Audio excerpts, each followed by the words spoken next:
80은 아주 멀리 있는 것만 같았는데 문득 돌아보니 어느 틈에 우리 곁에 다가와 있습니다. 거기다 이젠 여기저기서 100세 인생을 떠들어대니 아직도 살아가야 할 날들이 까마득하기만 합니다. 그나마 모아놓은 돈이라도 있거나 연금이라도 두둑하게 받아 경제적 여유가 있어 더 이상 밥벌이를 계속하지 않으면 다행입니다. 아직도 학교 다니는 자식, 학교는 졸업했는데 취직 못하고 있는 자식이라도 있으면 그저 막막하기만 합니다. 여러분은 어떠신가요? 70이 되면 지식의 높낮이, 80이 되면 돈이 많고 저금이 무의미해진다는 말이 있지요. 자식도 큰 소용이 없어집니다. 건강이 최고의 권력이고 아내와 남편이 최고의 친구입니다. 물론 100세 시대라고 해서 누구나 100세까지 살지는 않습니다. 현재 우리나라의 노인 평균 수명은 80세 초반에서 중반을 웃돌고 있는데 문제는 80세가 넘어가면서부터 급격한 변화가 몰려온다는 것입니다. 80세부터는 잦은 컨디션 난조에 팔에 힘이 빠져 물건조차 들지 못하며 심지어 약봉지조차 어디에 두었는지 기억나지 않습니다. 그리고 배우자나 가까운 사람의 죽음으로 하루아침에 고독과 절망에 사로잡히는 등 순식간에 생로병사의 거대한 벽이 거친 파도처럼 덮쳐올 것입니다. 이처럼 80대와 70대는 완전히 다른데요. 앞으로의 인생이 편해질지 고달파질지는 결국 60대, 늦어도 70대부터 어떻게 생활하냐에 달렸습니다. 이제 우리는 원하든 원하지 않든 70, 80, 90의 고개를 넘고 또 넘어야 합니다. 그렇다면 다가오는 60세 이후의 삶을 위해 어떻게 살아야 할까요? 오늘은 행복한 노후와 불행한 노후를 결정짓는 핵심 요인 7가지에 대해 말씀드리겠습니다. 노년의 질을 결정짓는 핵심 요인 첫 번째는 10자식보다 배우자 하나가 낫다. 우리의 삶에서 배우자나 자녀만큼 고귀한 인연은 없습니다. 특히 배우자가 그렇습니다. 남남으로 만나 가정을 이루어 한솥밥을 먹는 무촌이지만 어쩌면 세상에서 가장 어려운 관계가 아닌가 싶은데요. 배우자로 인해 마음에 상처를 받기도 하지만 쉽사리 외면하거나 인연의 끈을 놓을 수도 없지요. 때로는 큰 감사로 회한으로 얽히고 설킨 감정을 가지고 살아가야 하는 관계이기도 합니다. 실제로 어떤 연구에 따르면 60대 이상을 대상으로 조사한 결과 배우자와 함께하는 사람들이 가장 행복감을 느끼고 삶에 더 많은 가치를 부여하며 살고 있다고 하는데요. 그래서 아무리 자식이 효도를 한다고 해도 배우자만 못하다는 겁니다. 내가 외롭고 아플 때 옆에서 지켜주는 사람은 배우자지. 가까이 살아도 쉽게 얼굴도 안 보여주는 자식들이 아니라는 겁니다. 몸이 아파서 급하게 보호자와 동행해서 병원을 방문해야 되는 일이라도 생긴다면 매번 자식들에게 부탁하기도 눈치 보입니다. 또 멀리 살고 있다면 급한 일이 있을 때 큰 힘이 못 됩니다. 미운정 고운정으로 같이 살고 있는 배우자만큼 남은 인생의 소중한 동반자는 없다는 얘기입니다. 평균 수명을 고려하면 배우자와 자식들이 독립한 빈 둥지에서 40여 년 동안 함께해야 하는데요. 그러므로 긴 세월을 부부가 원만하게 함께하려면 부부관계의 리모델링이 필요합니다. 어떤 민족이든 금실 좋은 부부의 공통점은 상호 간의 배려일 것입니다. 배우자에게 일방적으로 명령이나 강압이 아니라 서로 존중하고 배려하는 자세가 필요할 것입니다. 아직도 가까이 있는 배우자를 함부로 해도 된다고 생각하는 이들이 있다면 배우자가 최고의 노후 준비임을 말씀드리고 싶습니다. 노년의 질을 결정짓는 핵심 요인 두 번째는 힘이 닿는 데까지 일을 한다. 은퇴 전문가들은 최고의 은퇴 준비는 평생 현역으로 사는 것이라고 말합니다. 몸이 무리되지 않는 선에서 퇴직 후에도 계속 일자리를 가지는 것입니다.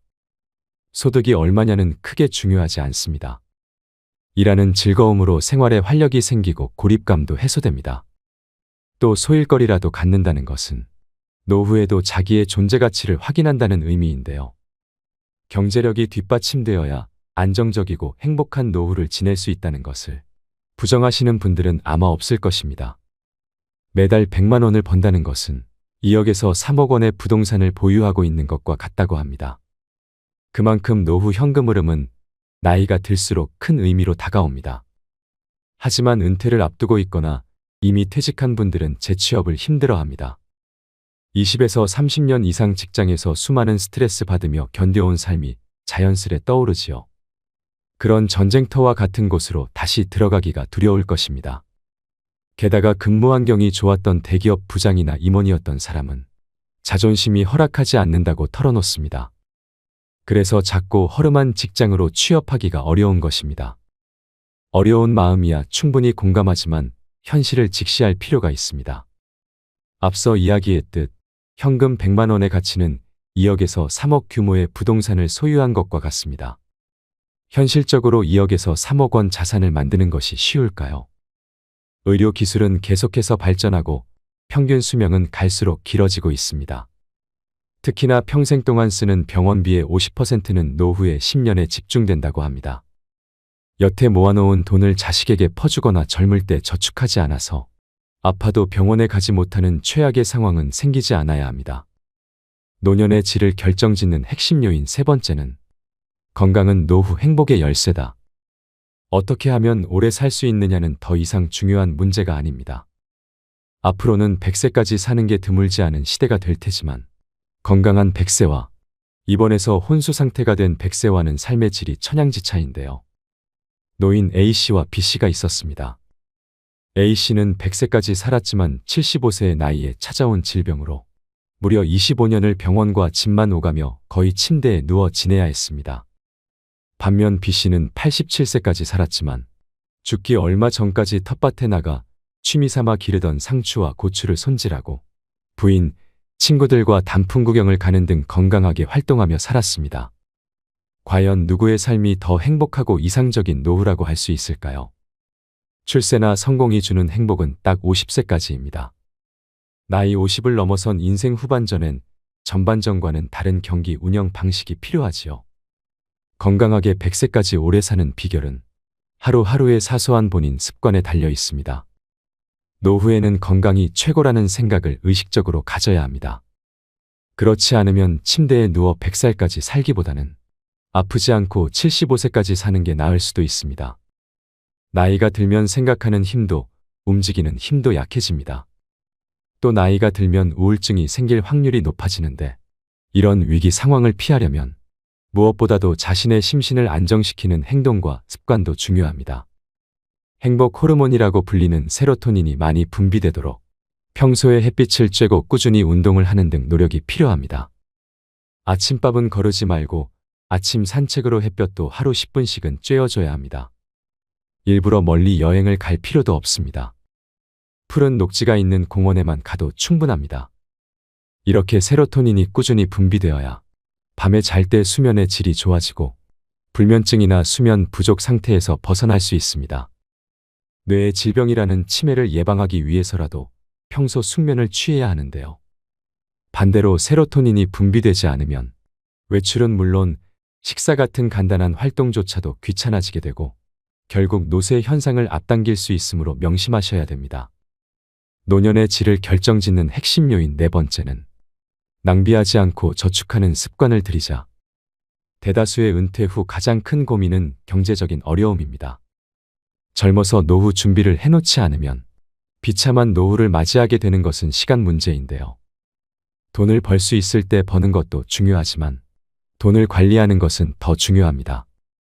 많이 벌어도 한순간에 사라질 수 있는 게 바로 돈입니다. 직장에 다닐 때는 고정 수입이 있었지만 은퇴 후에는 고정 수입이 없음에도 지출은 쉽게 줄지 않으며 오히려 늘어나게 됩니다. 자녀 결혼, 사업 비용이라든지 나이가 들어감에 따라 늘어나는 병원비 같은 것이 그렇습니다. 퇴직 후 소득이 없어지면 그동안 자산이나 예금을 사용해 생활비에 보태야 되는데 집을 담보로 주택연금을 받았어야 했을 수도 있습니다.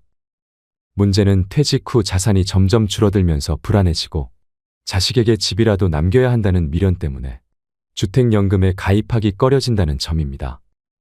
그러나 재산을 모두 사용하고 빈털터리로 죽기로 마음먹는다면 살아있는 동안 적절한 재산을 누릴 수 있습니다.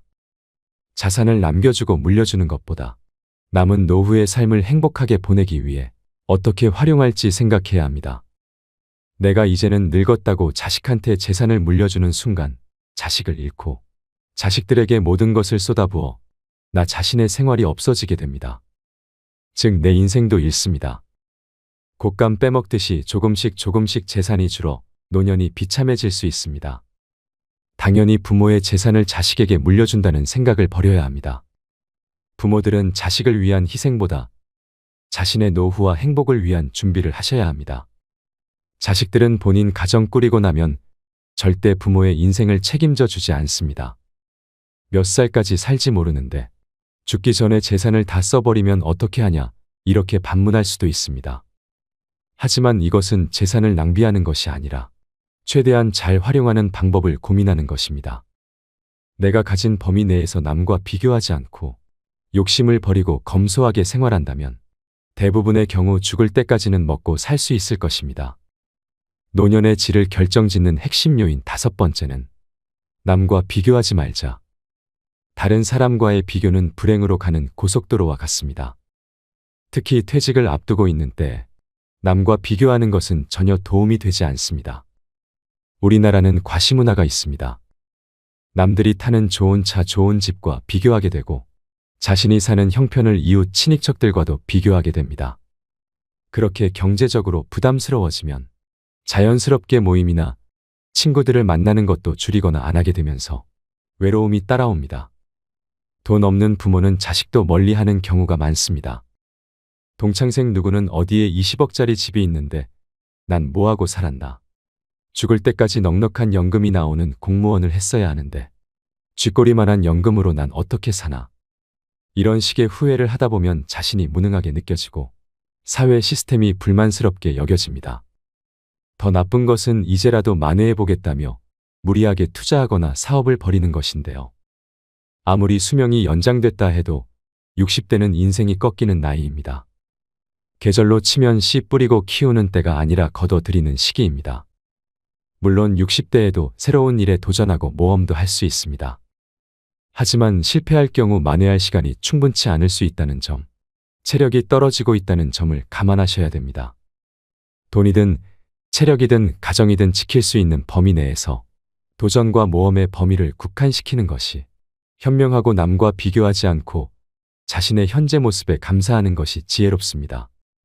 노년의 질을 결정짓는 핵심 요인 6번째는 참지도 말고 무리하지도 말자. 80세가 넘어 사망한 사람을 부검하면 대부분 몸에서는 암이, 뇌에서는 알츠하이머 병변이 발견된다고 합니다. 하지만 생전에 이러한 사실을 몰랐던 사람도 적지 않습니다. 나이가 들면 몸에 여러 개의 병의 씨앗을 지니고 살아갈 수밖에 없습니다. 병의 씨앗이 언제 싹을 틔울지는 아무도 알 수 없는데요. 오늘은 건강하다가도 노년에는 당장 내일 환자가 되기도 하고 눈을 뜨지 못할 수도 있습니다. 그렇기 때문에 80세가 넘으면 현실을 그대로 받아들이고 내일 당장 생이 끝난다 해도 후회가 남지 않는 시간을 보내시는 것이 가장 중요한데요. 80 이후 참거나 무리하지 않기는 후회 없는 노후를 만드는 가장 중요한 방법입니다.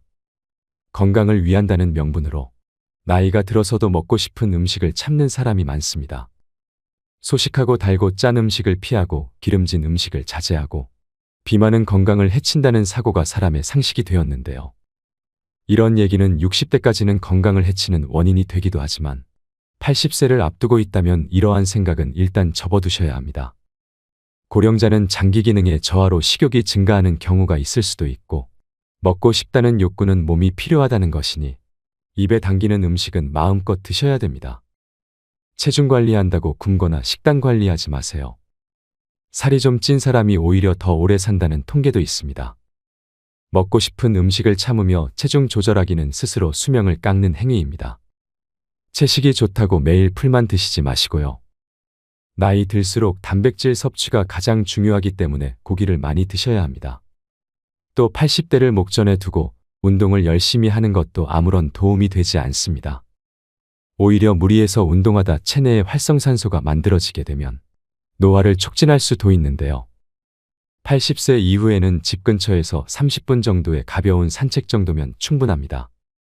그럼 여기서 술이나 담배는요? 라는 질문이 되돌아올 수 있습니다. 술도 드시고 싶으시다면 몸에 주는 부담을 생각해서 저녁 반주를 즐기는 정도가 현명합니다.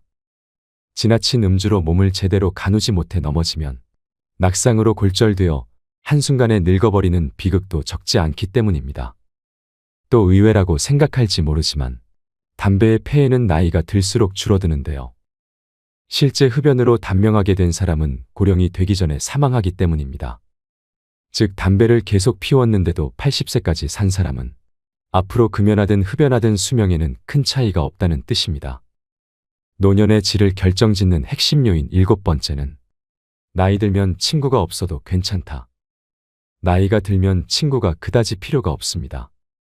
오히려 오래된 친구가 부담스러워지는 경우도 많습니다.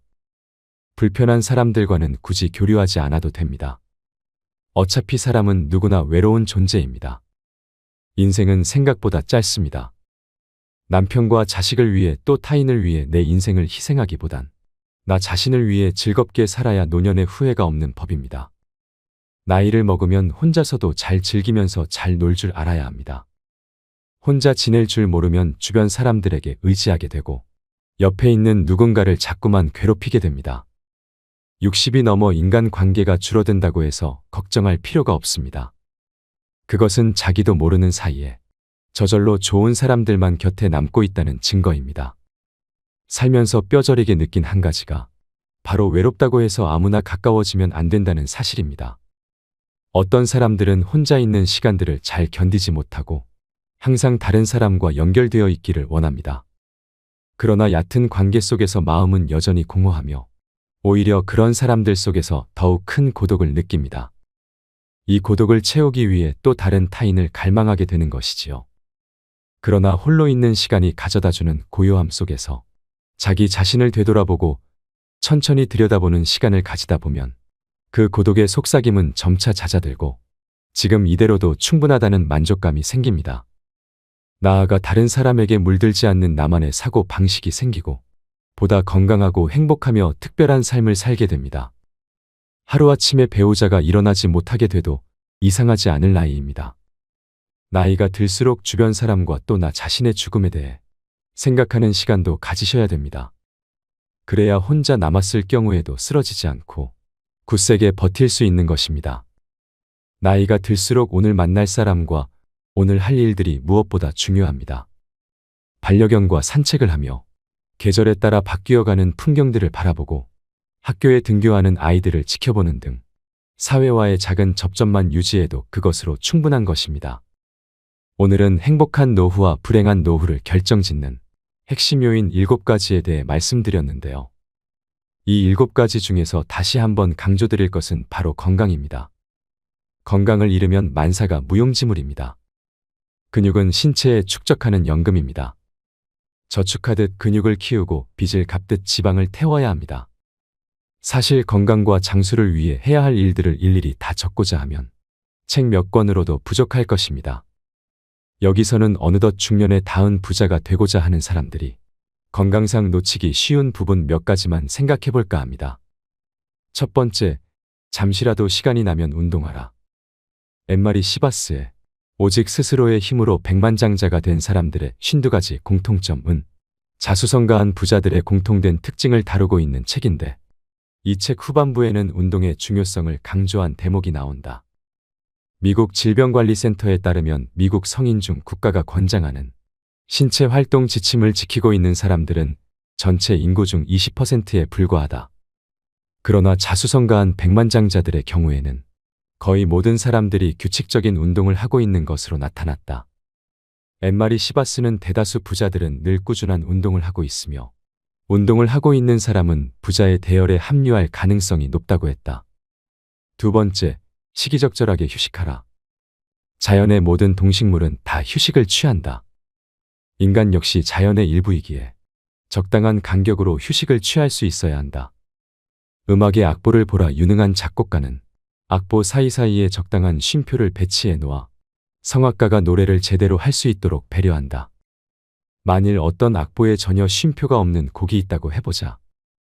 과연 그 노래를 끝까지 제대로 부를 수 있는 성악가가 존재할 수 있을까? 중간에 숨이 막혀 노래를 부르다 쓰러지고 말 것이다. 이것은 사업과 비즈니스의 영역도 마찬가지이다. 중간중간 쉬며 자신을 충전해야 제 기능을 발휘할 수 있다. 마치 핸드폰처럼 집에 돌아오면 충전기에 들어가 배터리를 충전해야 다음날 에너지 100%로 새 날을 시작할 수 있는 것이다. 세 번째, 식사를 집에서 손수 만들어 먹어라. 여러분들은 식사를 어떻게 해결하고 있는가?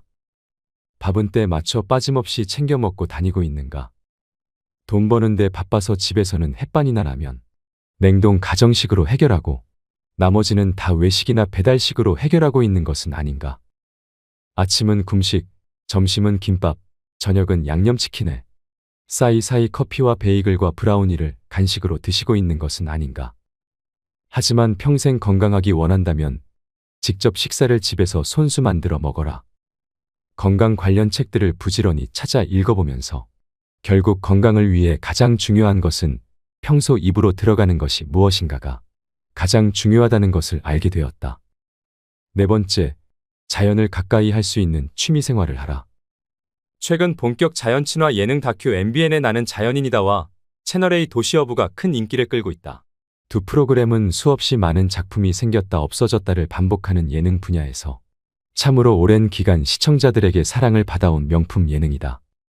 이 두 프로그램이 오랫동안 사랑받을 수 있었던 것은 현대인의 자연에 대한 그리움과 무엇보다 대자연 속 삶에 대한 대리 체험 기회를 주기 때문일 것이다. 오늘의 영상 어떠셨나요? 100세까지 건강하게 오래 살려면 의욕 호르몬이라는 도파민의 힘을 깨워야 합니다. 현역 시절엔 출세나 성공 등으로 도파민이 펑펑 쏟아져 나오지요.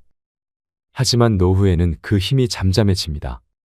작은 성취를 해내야 행복감이 지속적으로 커지고 무기력에서 벗어나 의욕이 생깁니다. 가령 산책만 해도 어제보다 오늘 생각보다 더 오래 걸었다고 하면 성취감을 느끼게 되지요. 배움이나 성장을 실감하면서 삶의 활력을 조금이라도 되찾으셔야 합니다. 그것이 건강한 100세의 비결입니다. 마지막으로 100세 인생이란 노래 가사를 읽어드리면서 오늘의 영상 마무리하겠습니다. 60세의 저 세상에서 날 데리러 오거든. 아직은 젊어서 못 간다고 전해라. 70세의 저 세상에서 날 데리러 오거든. 할 일이 아직 남아 못 간다고 전해라. 80세의 저 세상에서 날 데리러 오거든. 아직은 쓸만해서 못 간다고 전해라. 90세의 저 세상에서 날 데리러 오거든. 알아서 갈 테니 재촉 말라 전해라. 100세의 저 세상에서 날 데리러 오거든. 좋은 날 좋은 시에 간다고 전해라. 아리랑 아리랑 아라리요. 아리랑 고개를 또 넘어간다. 80세의 저 세상에서 또 데리러 오거든. 자존심 상해서 못 간다고 전해라. 90세의 저 세상에서 또 데리러 오거든. 알아서 갈 테니 또 왔냐고 전해라. 100세의 저 세상에서 또 데리러 오거든. 극락왕생 할 날을 찾고 있다 전해라. 150의 저 세상에서 또 데리러 오거든. 나는 이미 극락세계 와 있다고 전해라. 아리랑 아리랑 아라리요. 우리 모두 건강하게 살아가요. 오늘도 노후의 지혜와 함께 해주셔서 감사드립니다. 황금빛으로 무르익어가는 여러분의 지혜로운 인생을 언제나 응원합니다.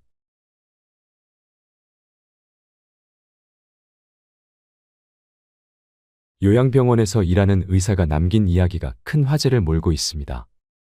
요양병원에서 진료를 보았었던 할머니에 대한 내용인데 우리 모두의 현재나 미래가 될 수 있다고 생각합니다. 요양병원에서 만난 90세가 넘은 할머니에 대한 기록. 첫인상은 변덕스러운 성질과 초점 없는 눈을 가진 투정이나 부리는 늙은 노인이었습니다. 간병인들이 노인에게 음식을 빨리 안 먹고 흘린다고 핀잔을 주고 대체 왜 말을 못 알아먹냐고 큰 소리로 말할 때면 지지 않고 맞서며 더욱더 큰 소리로 안 들린다고 소리 지르는 노인이었습니다. 양말이나 신발 한 짝을 항상 잃어버려서 직원들이 바보 취급을 하는 것 같기도 했습니다. 어느 날 담당 의사가 휴가를 가서 제가 진료를 보게 되었습니다. 처음 만난 의사라 그런지 그녀는 본인의 이야기를 시작했습니다. 부모, 형제, 자매와 화목한 가정에서 지내다가 20살에 결혼하고 25살에 애를 낳았다고 했습니다. 30대엔 애기들 키운다고 정신이 없었고 40대엔 애들을 독립시키고 남편과 함께 행복했다고 하더군요. 50대엔 갱년기로 인해 힘들었지만 손주들이 생겨서 다시 한번 삶의 의미를 찾았다고 했습니다. 하지만 60대부터는 안 좋은 일들의 연속이라고 하소연을 했습니다. 사랑하는 남편이 죽고 애들과도 사이가 멀어져 연락이 끊긴 상태라고 합니다. 그러면서 너무 외롭고 힘들다고 당신의 부모님을 떠올리면서 자기를 조금만 더 따뜻하게 봐달라고 했습니다. 나도 살아야 할 이유를 찾고 싶다고, 차라리 죽으면 편할 것 같다고 말하면서요. 이 얘기를 듣는 순간 저는 아차하면서 진료본 나날들을 반성하게 되었습니다. 의사로서 할머니를 위해 남은 시간 동안 무엇을 더 해드릴 수 있을지 고민했습니다. 그리고 3개월 후 할머니는 하늘나라로 떠났습니다. 마지막까지 가족은 오지 않았습니다. 하늘에서는 사랑하는 사람들과 행복하게 지내길 바랍니다. 이 글을 보니 무슨 생각이 드셨나요? 인생이란 드라마 속에서 우리는 어디로 향하고 있을까 합니다. 남의 일이 아닌 나에게도 언젠가 다가올 일이라는 현실에 씁쓸한 마음이 듭니다. 왜 우리는 요양병원에 가야만 할까요? 왜 우리는 요양병원에 보내야 할까요? 요양병원은 과연 누구를 위해 존재하는 것일까요? 이에 대해 한 번이라도 생각해 보신 적이 있나요?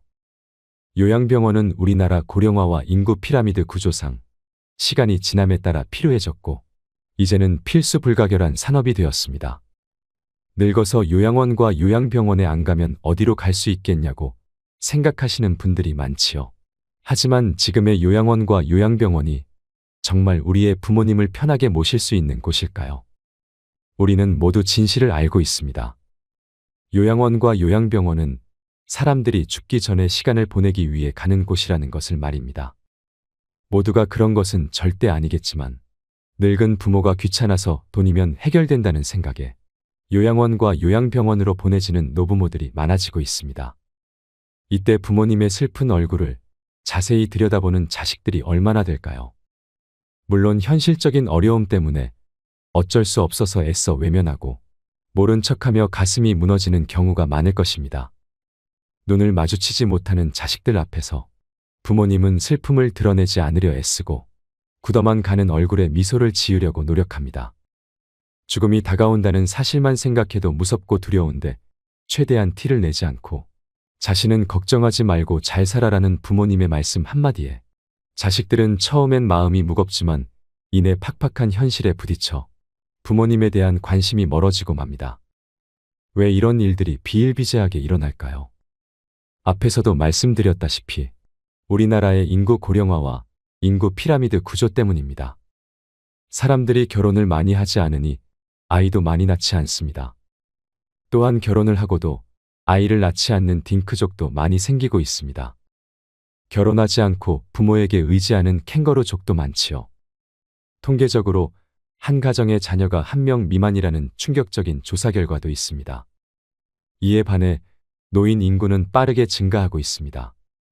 그래서 지금의 30, 40대들이 20년 후 50대, 60대가 되면 70대, 80대 부모님을 부양해야 합니다. 노인이 노인을 부양해야 하는 그런 상황입니다. 1950년 혹은 그 이전에 태어난 부모님들은 아마 상상도 하기 힘들 정도로 정말 많은 고생을 하셨을 겁니다. 예전에는 이런 요양병원이 많지 않았습니다. 그래서 부모님이 아프면 자식들이 돌봐야 했습니다.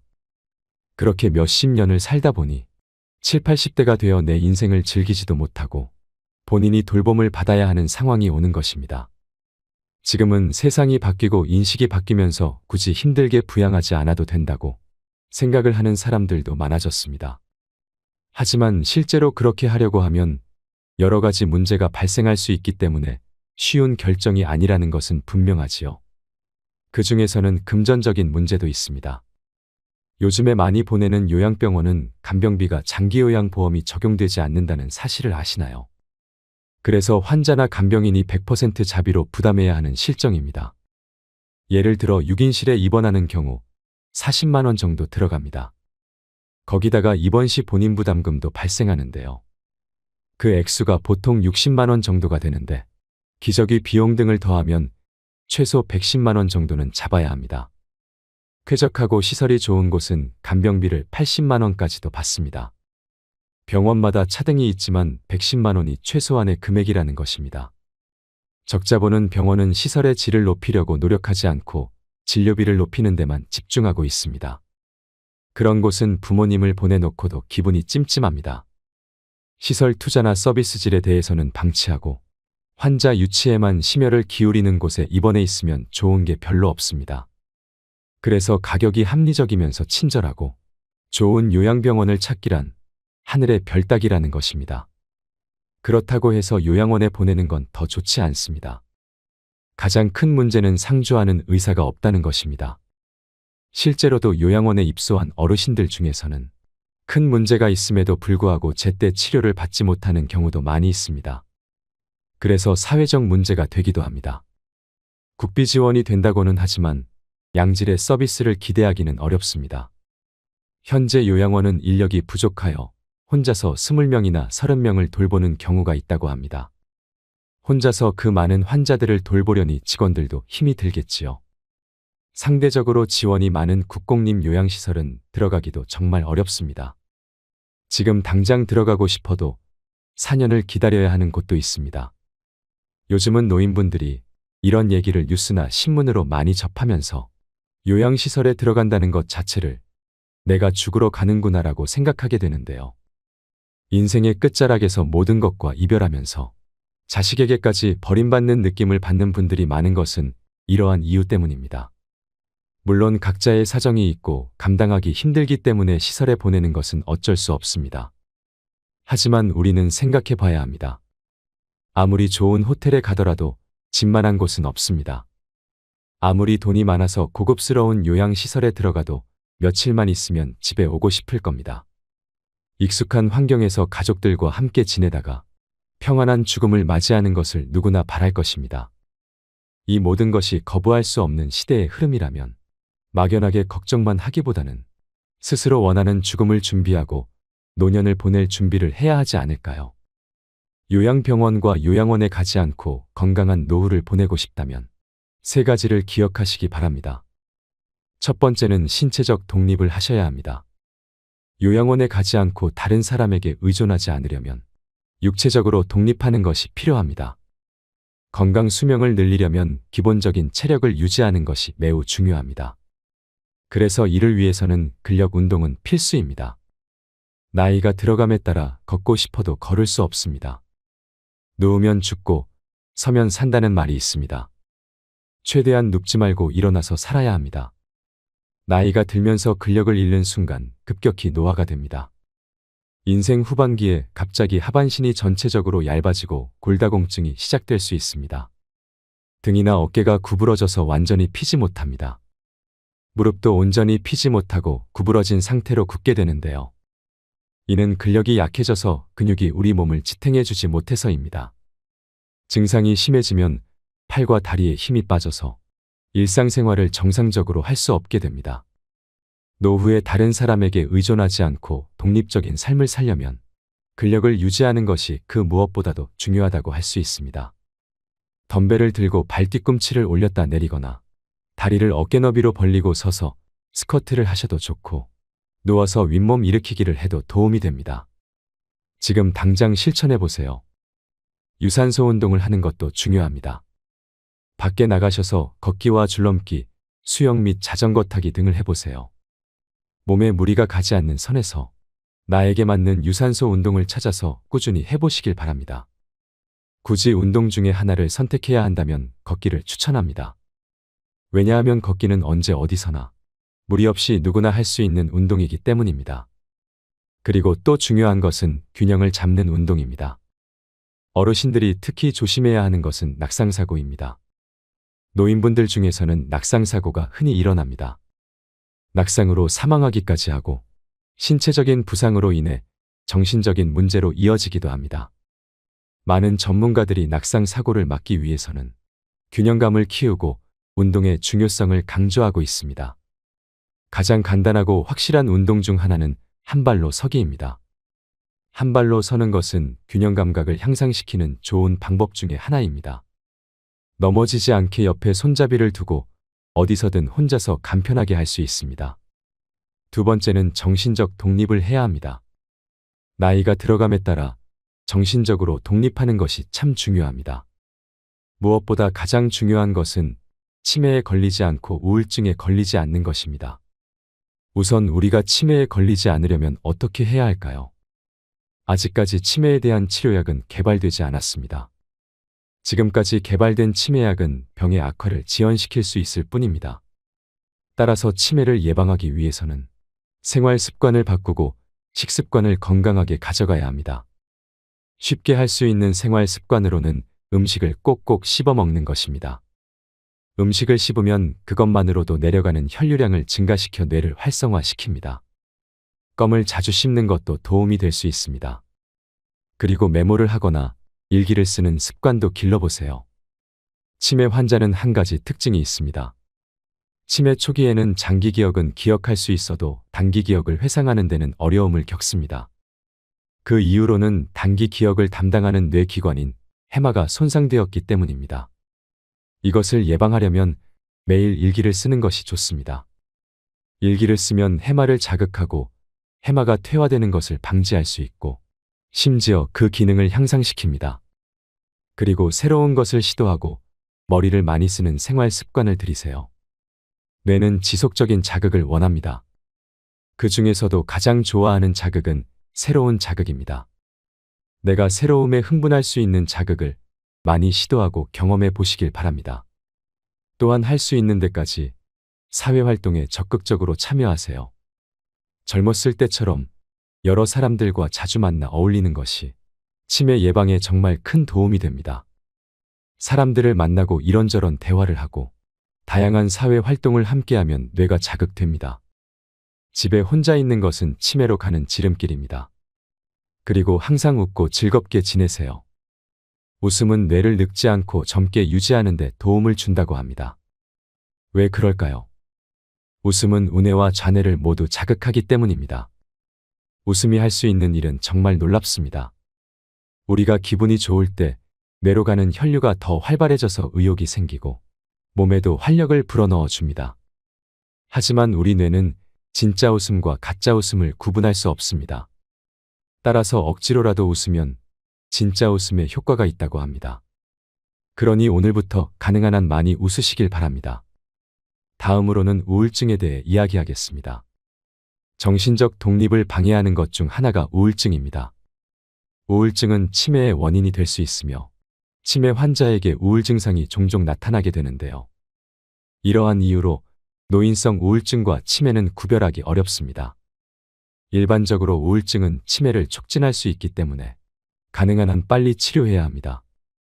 우울증을 예방하려면 비관적이기보다는 긍정적이고 낙관적인 사고방식을 가져야 합니다. 일어나지 않은 일에 대해 걱정하지 말고 과거를 후회하지 마세요. 내게 주어진 현재를 충분히 즐기며 살아가세요. 세 번째는 경제적 독립을 해야 합니다. 우리는 지금껏 경험하지 못한 100세 시대에 살고 있습니다. 따라서 노후의 경제적 자립을 위한 준비를 빠르게 시작해야 합니다. 정년 후에도 제2의 직업이 필요한 시대입니다. 그래서 할 수만 있다면 일을 계속하는 것도 좋습니다. 일을 할 수 있다면 일을 그만두지 마세요. 일을 그만두어도 자신을 계속 발전시키고 새로운 것을 피하지 말고 무엇이든 할 수 있다는 마음가짐으로 배워보세요. 이걸 배워서 뭐해라고 생각하지 마시길 바랍니다. 이런 습관과 정신력이 쌓여서 다른 사람에게 의존하지 않는 강인함을 가지게 되는 것입니다. 그래야 노후에도 경제적으로 독립하여 건강하고 행복한 노후 생활을 할 수 있게 됩니다. 아시겠지만 가족에게 큰 병이 생기면 웃을 일이 참 없습니다. 모두가 고통스러워하고 삶 자체가 힘들어지게 됩니다. 우리 주변을 보더라도 병환이 오래가면 경제적 문제로 싸우기 시작합니다. 부모 부양 때문에 싸우는 자식들도 많습니다. 이것을 보는 부모님들은 얼마나 눈물 흘리고 가슴 아플까요? 아무것도 해줄 수 없다면 벙어리 냉가슴을 알아야 할 것입니다. 사람이 늙는 것은 자연스러운 일입니다. 누구도 죽음을 피할 수 없습니다. 하지만 죽음 앞에서 온전한 정신과 육체를 최대한 유지하면 좋겠죠. 기억과의 연결이 완전히 끊어지면 살아있어도 죽은 것이나 마찬가지라고 생각하시는 분들이 많습니다. 그래서 안락사를 도입해야 한다는 목소리도 큽니다. 여러분은 안락사에 대해 어떻게 생각하시나요? 마음대로 움직일 수 없는 상황은 말로 표현할 수 없는 고통이 될 것입니다. 이 고통은 겪지 않고는 모를 정도로 힘들고 아플 것입니다. 지금까지 우리가 노후를 잘 대비해야 하는 이유에 대해서 알아봤습니다. 요양병원 의사가 고백한 이야기 속에서 충격적인 실태와 안타까운 현실에 대해 생각해보고 사회적 합의를 통해 요양병원이나 요양원의 시스템이 개선되길 바랍니다. 늙어서 자식에게 짐이 되지 않는 세 가지 방법을 꼭 기억하셔서 행복한 노후를 보내시길 바랍니다. 요양병원에서 일하는 의사가 남긴 이야기가 큰 화제를 몰고 있습니다. 요양병원에서 진료를 보았었던 할머니에 대한 내용인데 우리 모두의 현재나 미래가 될 수 있다고 생각합니다. 요양병원에서 만난 90세가 넘은 할머니에 대한 기록.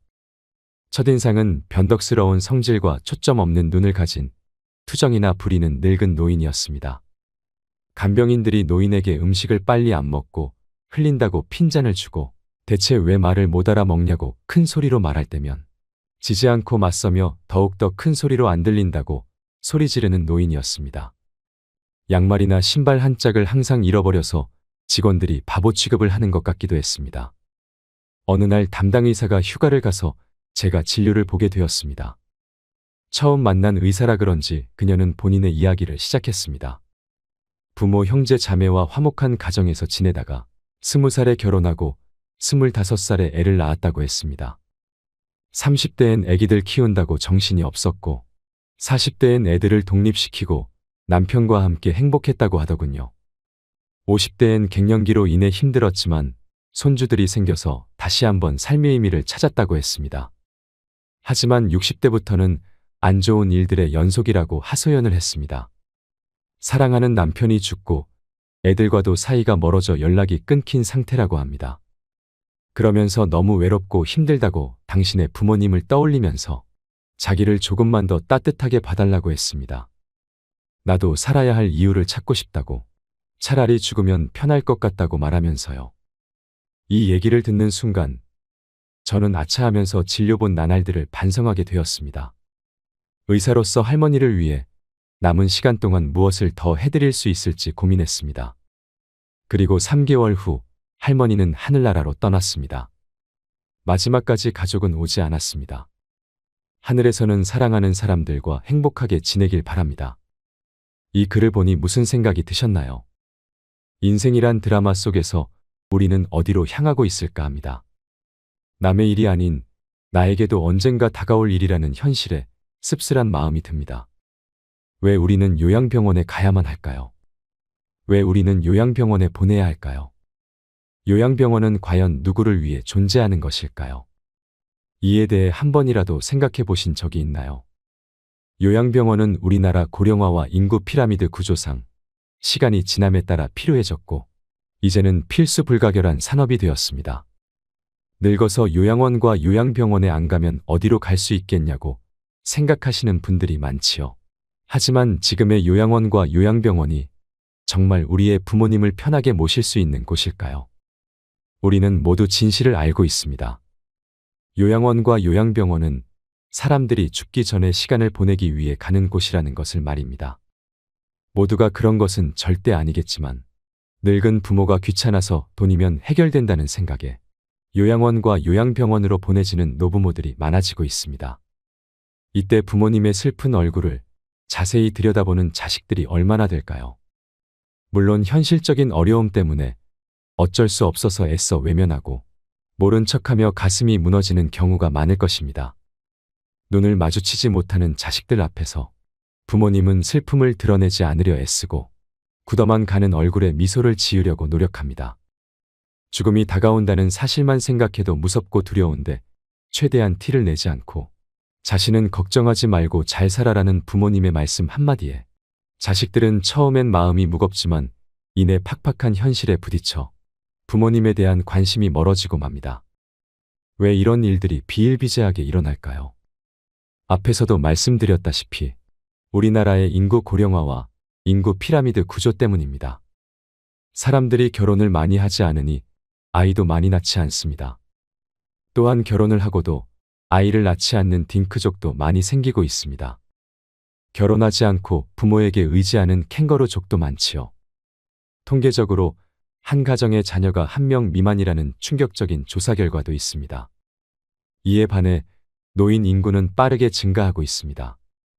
그래서 지금의 30, 40대들이 20년 후 50대, 60대가 되면 70대, 80대 부모님을 부양해야 합니다. 노인이 노인을 부양해야 하는 그런 상황입니다. 1950년 혹은 그 이전에 태어난 부모님들은 아마 상상도 하기 힘들 정도로 정말 많은 고생을 하셨을 겁니다. 예전에는 이런 요양병원이 많지 않았습니다. 그래서 부모님이 아프면 자식들이 돌봐야 했습니다. 그렇게 몇십 년을 살다 보니 7, 80대가 되어 내 인생을 즐기지도 못하고 본인이 돌봄을 받아야 하는 상황이 오는 것입니다. 지금은 세상이 바뀌고 인식이 바뀌면서 굳이 힘들게 부양하지 않아도 된다고 생각을 하는 사람들도 많아졌습니다. 하지만 실제로 그렇게 하려고 하면 여러 가지 문제가 발생할 수 있기 때문에 쉬운 결정이 아니라는 것은 분명하지요. 그 중에서는 금전적인 문제도 있습니다. 요즘에 많이 보내는 요양병원은 간병비가 장기요양보험이 적용되지 않는다는 사실을 아시나요? 그래서 환자나 간병인이 100% 자비로 부담해야 하는 실정입니다. 예를 들어 6인실에 입원하는 경우 40만 원 정도 들어갑니다. 거기다가 입원 시 본인 부담금도 발생하는데요. 그 액수가 보통 60만 원 정도가 되는데 기저귀 비용 등을 더하면 최소 110만 원 정도는 잡아야 합니다. 쾌적하고 시설이 좋은 곳은 간병비를 80만 원까지도 받습니다. 병원마다 차등이 있지만 110만 원이 최소한의 금액이라는 것입니다. 적자 보는 병원은 시설의 질을 높이려고 노력하지 않고 진료비를 높이는 데만 집중하고 있습니다. 그런 곳은 부모님을 보내놓고도 기분이 찜찜합니다. 시설 투자나 서비스 질에 대해서는 방치하고 환자 유치에만 심혈을 기울이는 곳에 입원해 있으면 좋은 게 별로 없습니다. 그래서 가격이 합리적이면서 친절하고 좋은 요양병원을 찾기란 하늘의 별 따기라는 것입니다. 그렇다고 해서 요양원에 보내는 건 더 좋지 않습니다. 가장 큰 문제는 상주하는 의사가 없다는 것입니다. 실제로도 요양원에 입소한 어르신들 중에서는 큰 문제가 있음에도 불구하고 제때 치료를 받지 못하는 경우도 많이 있습니다. 그래서 사회적 문제가 되기도 합니다. 국비 지원이 된다고는 하지만 양질의 서비스를 기대하기는 어렵습니다. 현재 요양원은 인력이 부족하여 혼자서 20명이나 30명을 돌보는 경우가 있다고 합니다. 혼자서 그 많은 환자들을 돌보려니 직원들도 힘이 들겠지요. 상대적으로 지원이 많은 국공립 요양시설은 들어가기도 정말 어렵습니다. 지금 당장 들어가고 싶어도 4년을 기다려야 하는 곳도 있습니다. 요즘은 노인분들이 이런 얘기를 뉴스나 신문으로 많이 접하면서 요양시설에 들어간다는 것 자체를 내가 죽으러 가는구나라고 생각하게 되는데요. 인생의 끝자락에서 모든 것과 이별하면서 자식에게까지 버림받는 느낌을 받는 분들이 많은 것은 이러한 이유 때문입니다. 물론 각자의 사정이 있고 감당하기 힘들기 때문에 시설에 보내는 것은 어쩔 수 없습니다. 하지만 우리는 생각해 봐야 합니다. 아무리 좋은 호텔에 가더라도 집만한 곳은 없습니다. 아무리 돈이 많아서 고급스러운 요양시설에 들어가도 며칠만 있으면 집에 오고 싶을 겁니다. 익숙한 환경에서 가족들과 함께 지내다가 평안한 죽음을 맞이하는 것을 누구나 바랄 것입니다. 이 모든 것이 거부할 수 없는 시대의 흐름이라면 막연하게 걱정만 하기보다는 스스로 원하는 죽음을 준비하고 노년을 보낼 준비를 해야 하지 않을까요? 요양병원과 요양원에 가지 않고 건강한 노후를 보내고 싶다면 3가지를 기억하시기 바랍니다. 첫 번째는 신체적 독립을 하셔야 합니다. 요양원에 가지 않고 다른 사람에게 의존하지 않으려면 육체적으로 독립하는 것이 필요합니다. 건강 수명을 늘리려면 기본적인 체력을 유지하는 것이 매우 중요합니다. 그래서 이를 위해서는 근력 운동은 필수입니다. 나이가 들어감에 따라 걷고 싶어도 걸을 수 없습니다. 누우면 죽고 서면 산다는 말이 있습니다. 최대한 눕지 말고 일어나서 살아야 합니다. 나이가 들면서 근력을 잃는 순간 급격히 노화가 됩니다. 인생 후반기에 갑자기 하반신이 전체적으로 얇아지고 골다공증이 시작될 수 있습니다. 등이나 어깨가 구부러져서 완전히 피지 못합니다. 무릎도 온전히 피지 못하고 구부러진 상태로 굳게 되는데요. 이는 근력이 약해져서 근육이 우리 몸을 지탱해주지 못해서입니다. 증상이 심해지면 팔과 다리에 힘이 빠져서 일상생활을 정상적으로 할 수 없게 됩니다. 노후에 다른 사람에게 의존하지 않고 독립적인 삶을 살려면 근력을 유지하는 것이 그 무엇보다도 중요하다고 할 수 있습니다. 덤벨을 들고 발 뒤꿈치를 올렸다 내리거나 다리를 어깨 너비로 벌리고 서서 스쿼트를 하셔도 좋고 누워서 윗몸 일으키기를 해도 도움이 됩니다. 지금 당장 실천해 보세요. 유산소 운동을 하는 것도 중요합니다. 밖에 나가셔서 걷기와 줄넘기, 수영 및 자전거 타기 등을 해보세요. 몸에 무리가 가지 않는 선에서 나에게 맞는 유산소 운동을 찾아서 꾸준히 해보시길 바랍니다. 굳이 운동 중에 하나를 선택해야 한다면 걷기를 추천합니다. 왜냐하면 걷기는 언제 어디서나 무리 없이 누구나 할 수 있는 운동이기 때문입니다. 그리고 또 중요한 것은 균형을 잡는 운동입니다. 어르신들이 특히 조심해야 하는 것은 낙상사고입니다. 노인분들 중에서는 낙상사고가 흔히 일어납니다. 낙상으로 사망하기까지 하고 신체적인 부상으로 인해 정신적인 문제로 이어지기도 합니다. 많은 전문가들이 낙상사고를 막기 위해서는 균형감을 키우고 운동의 중요성을 강조하고 있습니다. 가장 간단하고 확실한 운동 중 하나는 한 발로 서기입니다. 한 발로 서는 것은 균형 감각을 향상시키는 좋은 방법 중에 하나입니다. 넘어지지 않게 옆에 손잡이를 두고 어디서든 혼자서 간편하게 할 수 있습니다.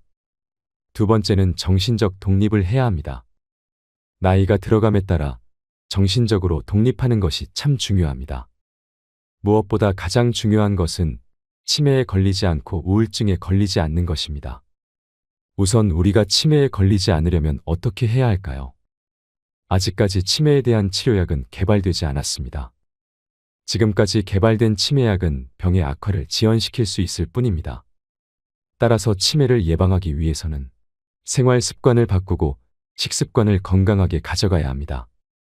쉽게 할 수 있는 생활 습관으로는 음식을 꼭꼭 씹어 먹는 것입니다. 음식을 씹으면 그것만으로도 내려가는 혈류량을 증가시켜 뇌를 활성화시킵니다. 껌을 자주 씹는 것도 도움이 될 수 있습니다. 그리고 메모를 하거나 일기를 쓰는 습관도 길러보세요. 치매 환자는 한 가지 특징이 있습니다.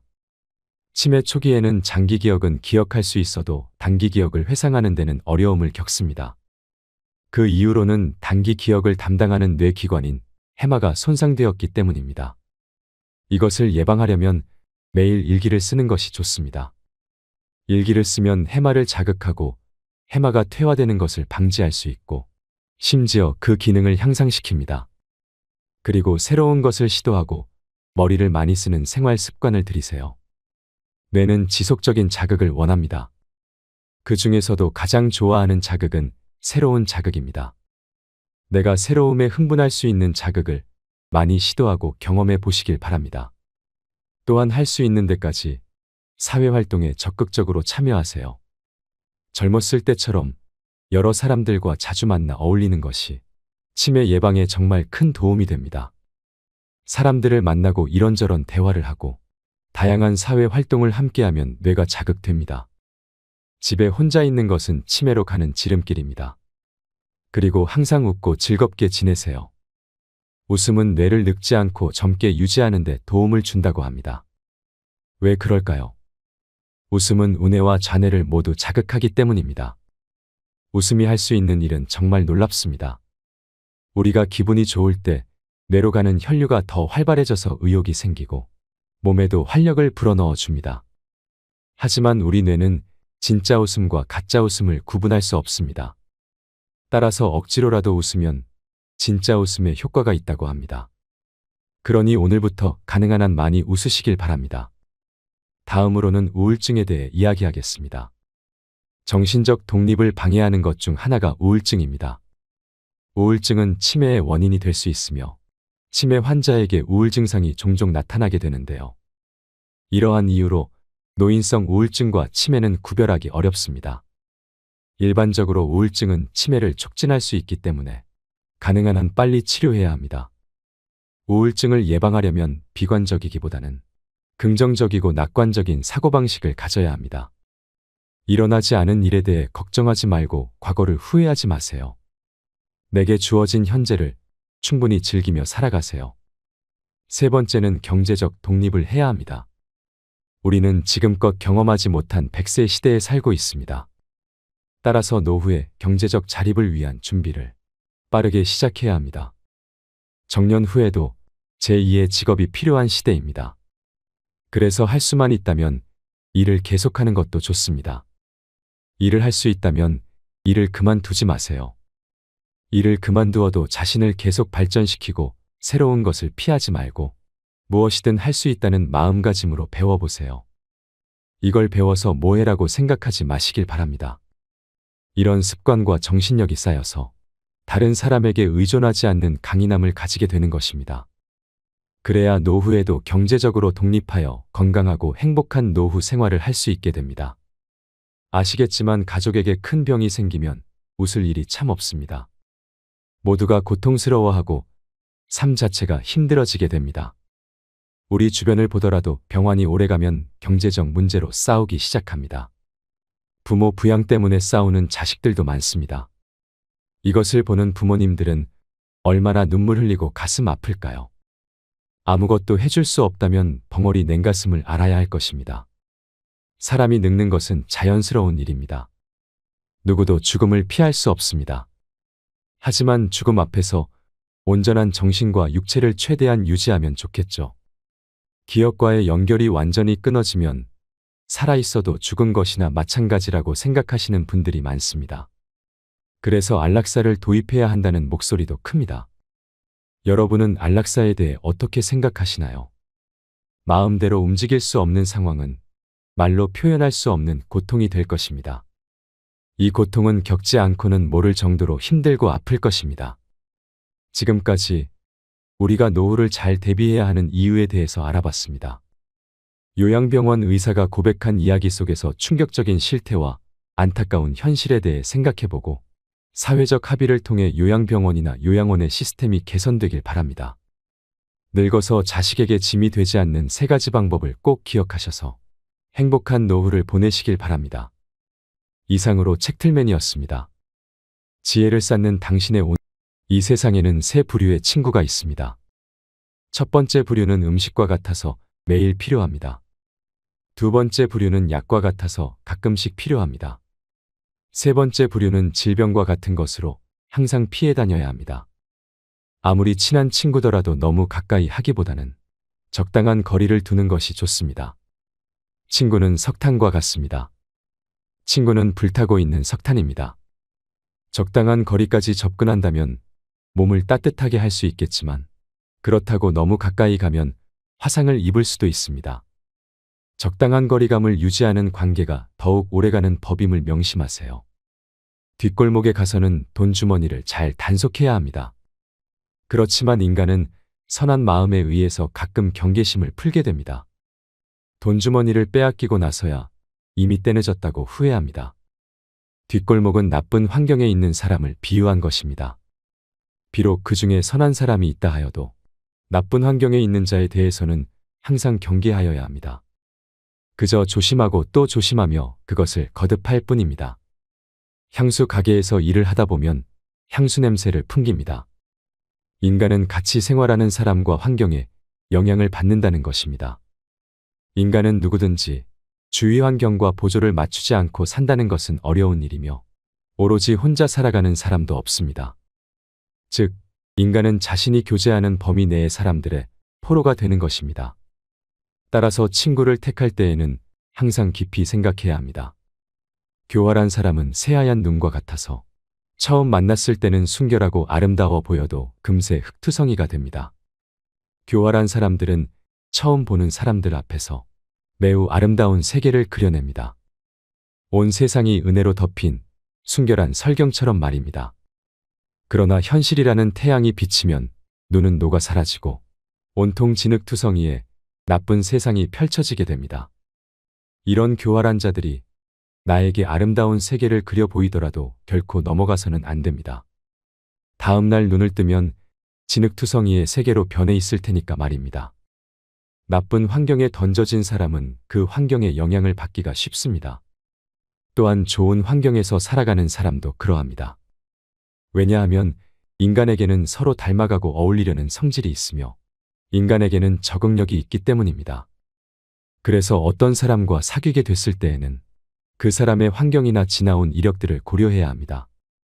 그 사람은 그가 자라온 세계나 처해 있는 환경에서 익숙함이 자라나고 그 습관을 고스란히 지니게 되기 때문입니다. 아이들을 보면 그 부모를 알 수 있고 친구를 보면 그 사람을 알 수 있다고 합니다. 그러므로 친구를 사귈 때 좋지 못한 것이나 나쁜 것에 물들지 않도록 각별히 주의해야 합니다. 착한 사람이 나쁜 사람을 선도하려고 해도 그 뜻을 이루기보다는 자기마저 악에 빠지기 쉽기 때문입니다. 인간의 본성이 착하다고 생각하시나요? 그러나 그렇다고 해서 세상 모든 사람이 착하다고는 할 수는 없습니다. 절에서 자라온 사람이나 수도원에서 생활한 사람이 신을 믿지 않거나 나쁜 사람이 되기가 어렵듯이 술집 여자나 도박을 좋아하는 사람이 정직하기를 바라는 것은 어려운 일입니다. 자기가 꿋꿋하고 올바르게 살고 가족이나 다른 사람들에게 도움을 주려면 자신의 뜻부터 확고히 세워야 합니다. 그러기 위해서는 우선 자신을 단단히 지켜야 합니다. 손님과 생선은 사흘만 지나면 악취가 납니다. 손님은 비와 같은 것이어서 적당하게 뿌리면 기뻐하지만 장마가 되어서는 안 됩니다. 호의를 권리로 아는 사람들이 생기기 때문입니다. 소문은 가장 좋은 소개장입니다. 평판이란 것은 수천 장의 소개장을 세상에 뿌리는 것과 같습니다. 그리고 업적을 소문만큼 웅변적으로 말해주는 것도 없습니다. 그 소리는 넓고 높게 퍼지는 것입니다. 멈추고 싶어도 되돌리고 싶어도 돌아가는 것은 힘듭니다. 서로가 자신의 잘못을 인정하지 않으면 진정한 화해가 이루어지지 않습니다. 화해를 하려고 할 때 한쪽만이 잘못을 인정하는 경우가 간혹 있습니다. 그러나 이렇게 해서는 화해가 이루어지기 어렵습니다.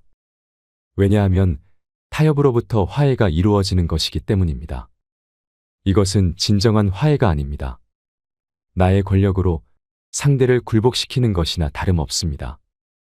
양쪽이 모두 자신들의 잘못을 시인하고 대립 관계에서 벗어나야 화해가 가능하며 서로의 위치는 대등 관계로 이루어져야 합니다. 그러므로 싸움을 하고 매일 이긴다고 생각하는 사람은 스스로의 잘못을 인정해야 합니다. 설령 자기에게 잘못이 없다고 해도 무엇인가를 찾으려 노력해야 합니다. 이것이 화해의 원칙인 것입니다. 한쪽의 잘못만을 인정하고 화해가 이루어진다면 그것은 결국 그 한쪽의 잘못을 비난하는 결과가 될 뿐입니다. 이것으로는 진정한 화해가 이루어지지 않습니다. 서로가 잘못을 인정하고 그것을 비는 것이 가장 좋은 화해의 방법입니다. 현명한 사람은 상대방의 감정을 이해하려 노력하고 자신의 감정은 흔들림이 없도록 잘 조절합니다. 낯선 사람의 100마디의 말보다 친구에게서 듣는 한마디의 말이 깊은 상처를 남긴다는 것을 우리는 알고 있습니다. 사회라는 것은 많은 사람들에 의해서 이루어져 있습니다. 모든 사람들의 기대를 충족시킬 수는 없습니다. 우리는 최선을 다해도 모두에게 사랑받을 수 없다는 것을 받아들여야 합니다. 내 주위의 많은 사람들을 이리저리 나누어 생각해보면 나를 둘러싸고 있는 사회는 지인과 가족, 친구들에 의해 이루어져 있음을 알 수 있습니다. 또한 그들에 의해서 지탱되고 있음을 알 수 있습니다. 그런데 만일 인간에게 친한 친구가 없다면 아마 인간은 사회를 살아나갈 자신을 잃어버리고 말 것입니다. 그래서 모르는 사람에게서 중상모략 당하는 것은 그다지 큰 상처가 되지 않으나 친한 사람에게 들은 한마디 말은 그것이 사소한 것일지라도 큰 상처가 되는 것입니다. 따라서 친구를 비판할 때는 조심스러워야 하며 친구를 중상모략해서 사람을 잃는 일은 절대로 없어야 합니다. 말을 조심성 없이 내뱉어서 지나치게 비판하고 나무라면 그것은 스스로 자신을 파괴하는 꼴이 됩니다. 밀가루 장수와 굴뚝 청소부가 싸움을 하면 밀가루 장수는 검어지고 굴뚝 청소부는 희어집니다. 더러워서 피한다는 말이 왜 나왔을까요? 겨는 묻을지라도 똥은 묻히지 마세요. 현명한 사람은 의미 없이 싸움을 하지 않습니다. 인생을 살아가는 데 있어서 가장 큰 재산은 친구입니다. 인간은 누구나 일생을 통해서 만날 수 있는 사람의 수가 한정되어 있습니다.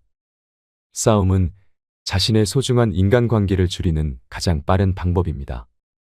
이겨도 문제이고 져도 문제이기에 서로가 득이 되는 것이 없습니다. 싸움은 졸렬한 자기 주장일 뿐입니다. 현명한 사람은 자기를 주장할 때 좀 더 사리에 맞는 방법을 택합니다. 감정의 노예가 되어 자기 주장만을 고수하려고 할 때 싸움이 일어납니다. 지혜로서 상대방을 설득하려는 자는 감정을 나타내 보이지 않습니다. 이쪽에서 감정을 내보이면 상대방도 감정으로 맞서게 되기 때문입니다. 자존심의 문제가 돼버리면 이성을 잃습니다. 고집과 아집만 남을 뿐입니다. 신 앞에서는 울고 사람 앞에서는 웃으세요. 큰 소리로 내어 웃는다는 것은 분명히 즐거운 일입니다.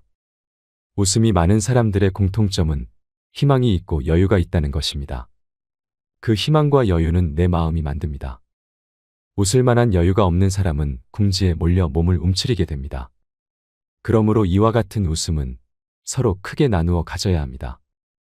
그러나 만약에 울어야 할 경우가 생긴다면 신 앞에서 혼자 조용히 울어야 합니다. 슬픔은 남에게 나누어 줄 만한 것이 못 되기 때문입니다. 우리에게는 아무리 힘든 시련과 고통이 찾아와도 이겨낼 수 있는 내면의 힘이 있습니다.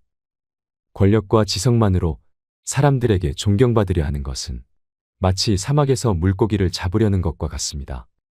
사막에서 물고기를 잡으려고 하는 것은 헛수고입니다. 사람의 마음을 사로잡을 수 있는 사람이 되어야 합니다. 지성이 있다는 것은 지식을 풍부하게 가지고 있는 것입니다. 지성을 많이 쌓은 사람은 다른 사람들에게 소중한 대접을 받습니다. 왜냐하면 주변의 식자를 알고 있으면 내가 편리하기 때문입니다. 그러나 그는 그가 알고 있는 지식 때문에 소중히 여겨지는 것이지 인간으로서 사랑받고 존경받는 것은 결코 아닙니다. 이와는 반대로 아름다운 마음을 가진 사람은 인간으로서 사랑을 받습니다. 사람들은 그 존재 자체에 존경을 표합니다. 언뜻 보면 지성을 가진 사람이 마음씨 고운 사람보다 소중히 여겨지는 것 같습니다. 하지만 그가 지성을 잃었을 때 그들은 모두 당신을 떠나갈 것입니다. 그래서 결국은 마음씨 고운 사람이 승리하게 되는 것입니다. 마음씨 고운 사람이 많은 지식까지 겸비하고 있다면 금상첨화일 것입니다. 이런 사람은 지도자 감으로 매우 좋습니다. 그런 사람은 사막에서도 사람들이 물고기를 구해다 줄 것입니다. 마음이 맞는 친구와 함께 있으면 어떤 곳에 가더라도 편하지만 서로 원수가 된 친구에게는 천하도 좁게 느껴집니다. 두 사람이 싸웠을 때 먼저 타협하는 사람이 인격이 더 높은 사람입니다. 친구에게 돈을 빌려주지 않는 사람은 친구를 잃지 않습니다. 함부로 돈을 빌려주지 마세요. 친구를 돕고 싶다면 줬다는 것을 잊어버릴 수 있을 만큼만 그냥 주는 게 낫습니다. 친구가 꿀을 가지고 있다고 해서 그 친구까지 핥아먹어서는 안 됩니다. 사람들 앞에서 모욕을 주는 것보다는 차라리 피를 흘리게 하는 것이 낫습니다. 육체적인 폭력으로 생긴 상처는 시간이 지나면 아물지만 마음에 생긴 상처는 죽을 때까지 갑니다. 사람을 한쪽 손으로 밀 때에는 다른 한쪽 손으로 그 사람을 끌어당겨 주세요. 나쁜 친구는 당신의 수입에 대해 신경 쓰고 헤아리지만 결코 당신의 지출은 생각하지 않습니다. 친구인 체하는 사람은 마치 철새와 같아서 날씨가 추워지면 당신 곁을 떠납니다. 어리석은 자를 업신여겨서는 안 됩니다. 어리석은 자가 있기 때문에 당신은 현명해지는 것입니다. 예의범절을 깨달은 사람은 예의범절을 모르는 사람에게 마음을 쓰려고 하지 마세요. 무릇 훌륭한 예의범절이란 남의 좋지 않은 예의범절을 용서해 주는 것입니다. 싸움이란 냇물과 같습니다.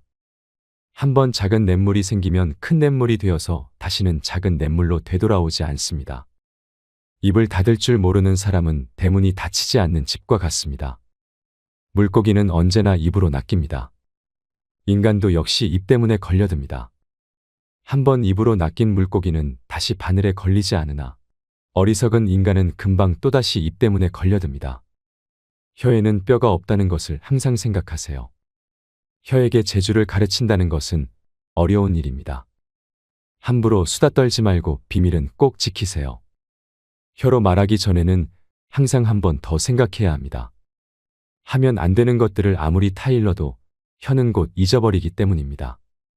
혀에는 뼈가 없기에 우리는 혀라고 하는 것이 연체동물임을 항상 의식해야 합니다. 혀는 일생의 운명을 지배하는 중요한 몸의 부분이기 때문이다. 우리 주위에는 입을 잘못 눌려서 해서는 안 될 소리를 해서 잠자코 있어야 할 때 입을 놀려서 인생에 큰 손해를 본 사람들이 많이 있습니다. 사람은 혀와 함께 평생을 살아가야 합니다. 혀는 자신이 의지를 가진 듯 제멋대로 움직입니다. 말이나 음성은 인간의 얼굴이라고 합니다.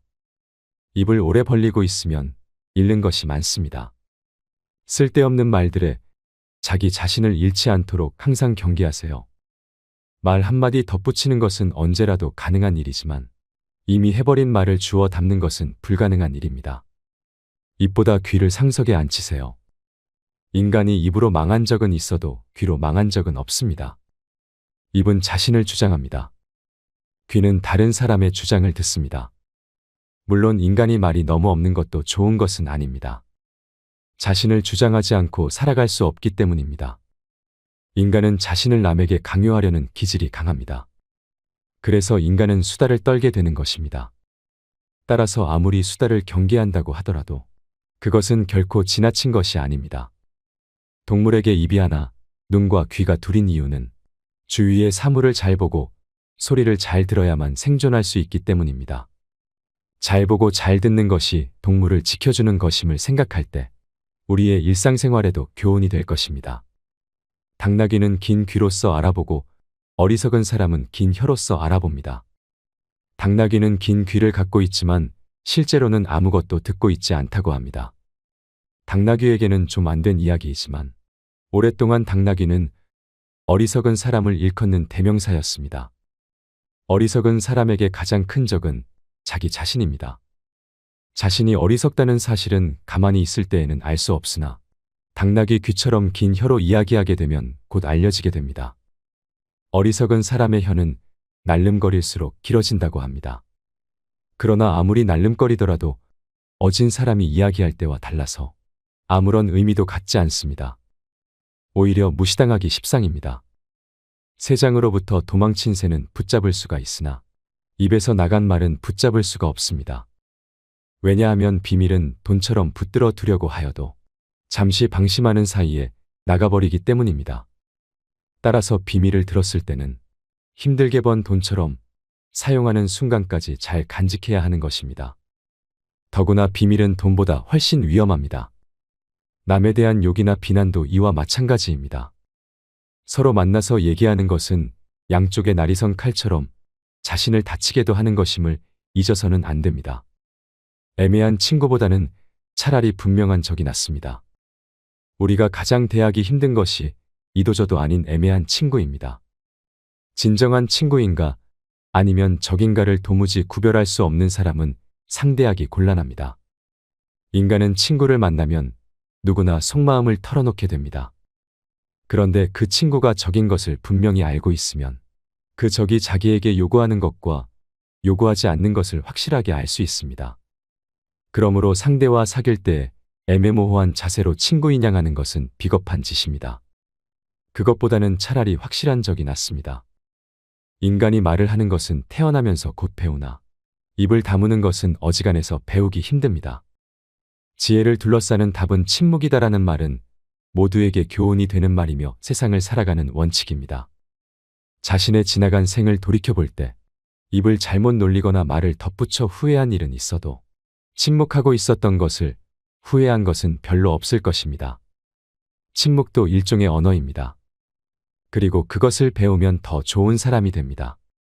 많은 어휘를 알더라도 침묵하는 것을 모른다면 그것은 기본적인 말을 모르는 것과 같습니다. 거칠의 인사는 고양이처럼 핥습니다. 그러나 모르는 사이에 남을 핥힙니다. 사람을 앞에 두고서 지나치게 칭찬하면 안 됩니다. 사람을 칭찬하고자 할 때에는 보이지 않는 곳에서 하세요. 이것은 지혜로운 사람이 남을 칭찬하는 방법입니다. 그리고 아첨하는 일을 멀리 하세요. 아첨하는 사람을 가까이 할수록 당신은 바보가 됩니다. 거짓말을 해서는 안 됩니다. 거짓말을 하는 것이 나쁘다는 것은 어렸을 때부터 귀에 못이 박히도록 들어서 잘 알고 있는 사실입니다. 그리고 진실은 당당하게 말해야 한다고 배웠습니다. 그런데 진실 중에서도 말해서는 안 될 것이 있습니다. 사람을 다치게 하는 진실입니다. 진실에도 거짓말과 같이 사람을 괴롭히는 것이 있다는 것을 알아야 합니다. 그래서 말하면 안 되는 진실은 비밀입니다. 자신의 비밀이나 남의 비밀을 말해서는 안 됩니다. 진실도 거짓말과 같이 위험한 것입니다. 진실은 면도칼처럼 조심스럽게 다루어야 합니다. 당신이 아는 진실이 진실이 아닐 수도 있습니다. 거짓말쟁이는 뛰어난 기억력을 가져야 합니다. 거짓말쟁이를 곁에 두면 이익될 것이 없습니다. 진실을 말해서 얻는 것은 무엇을 말했는가 기억할 필요가 없다는 것이다라는 속담도 있습니다. 도덕이란 것도 어느 세상에서나 불타는 정의감에서 나온 것이 아니라 생활의 편리를 찾기 위해서 생긴 것입니다. 거짓말을 하게 되면 당장은 이익이 생기는 일이 있겠지만 긴 안목으로 보면 아무런 장점이 없습니다.